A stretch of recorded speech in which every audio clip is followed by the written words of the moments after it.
सभी think tank ये कह चुके हैं कि अगर रूस, भारत और चीन एक हो जाएं तो अमेरिका क्या सभी वेस्टर्न देश भी अगर एक साथ आ जाए तो वो भी रशिया, चीन और भारत की तिगड़ी के सामने खड़े नहीं हो सकते हैं। और ये बात अब कहीं ना कहीं सच होते दिखाई दे रही है।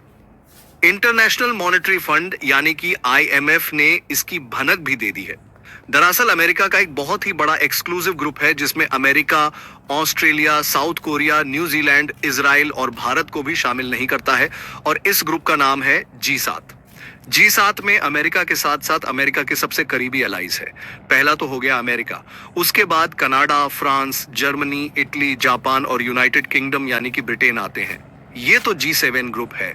ये लगातार कोशिश करता है कि किसी भी तरह ब्रिक्स देशों को टक्कर दी जाए एंड रशिया और चीन। ये दोनों देश अभी तक इनके सबसे बड़े दुश्मन थे, लेकिन पिछले कुछ समय से G7 के मेजोरिटी देश भारत को भी टारगेट करने लगे हैं।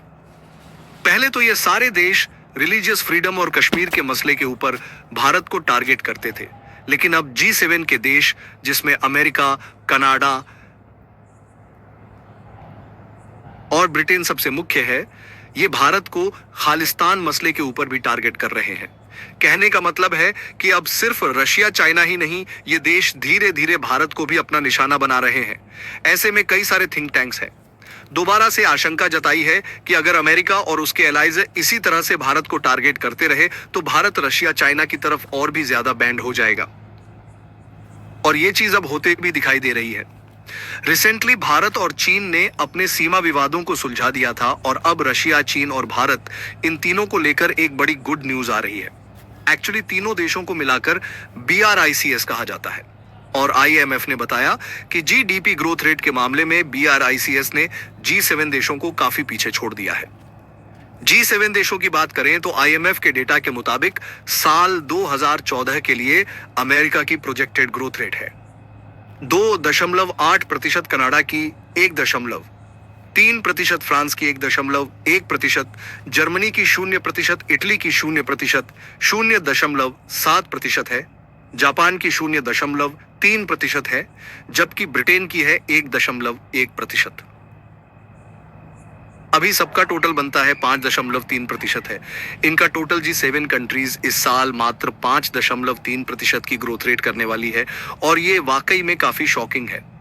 वहीं पर अगर हम BRICS देशों की बात करें तो साल 2024 के लिए अकेले भारत की GDP ग्रोथ रेट ही 7% की होने की प्रोजेक्शन है। उसके बाद सेकंड नंबर पर है जिसकी GDP 4.8% होने वाली है। तीसरे नंबर के ऊपर रशिया की 3.6% होने वाली है और तीनों देशों की टोटल GDP ग्रोथ रेट है 15.4%, यानी कि G7 कंट्रीज के टोटल GDP ग्रोथ रेट से लगभग 3 गुना ज्यादा। अभी यहां पर रशिया की बात करें तो रशिया सबसे बड़ा पॉजिटिव है। अमेरिका, G7, यूरोपियन यूनियन और उनके सभी वेस्टर्न अलायंस ने रशिया के ऊपर काफी हैवी सैंक्शंस लगाकर रखे हैं, लेकिन इसके बावजूद IMF ने कहा है कि इस साल रशिया की GDP ग्रोथ रेट 3.6% रहने वाली है, अमेरिका से भी ज्यादा और इवन हर एक G7 कंट्री से भी ज्यादा।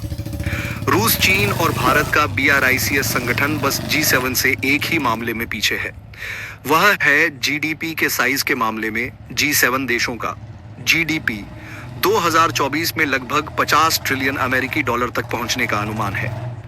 वही ब्रिक्स की कुल GDP लगभग 65 ट्रिलियन अमेरिकी डॉलर है।